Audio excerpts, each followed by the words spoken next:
అందరికీ ధన్యవాదాలు. ఈరోజు అనంతపురం వ్యవసాయ మార్కెట్లోని సీనాకాయల రేట్లు ఈరోజు చెప్పదలిసింది ఏంటంటే, రైతుకి నిజంగా చేదు వార్తే. దరిదాపు 14,000 నుంచి 16,000 పోయేటువంటి కాయలు ఈరోజు బాగా డౌన్ చేసి 8 నుంచి 12,000 రూపాయలకు పోయాయి. మా జేఈబీ మండీలో దరిదాపు 14,000 రూపాయల వరకు అమ్మడం జరిగింది.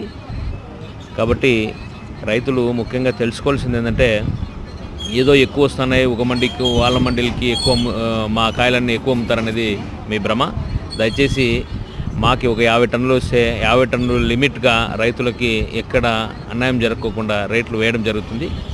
కాబట్టి రేపటికి కూడా ఈరోజు లాస్ అయినా సరే రేపు కూడా మధ్యాహ్నం శనివారం అయినా మధ్యాహ్నం వరకు కూడా కాయలు తీసుకొచ్చిన మండీకి రేటు వేసేయడానికి సిద్ధంగా ఉన్నాం. దయచేసి ఈ అవకాశాన్ని సద్వినియోగం చేసుకుంటారని చెప్పి మరొకసారి మీ అందరికీ తెలియజేస్తున్నాం.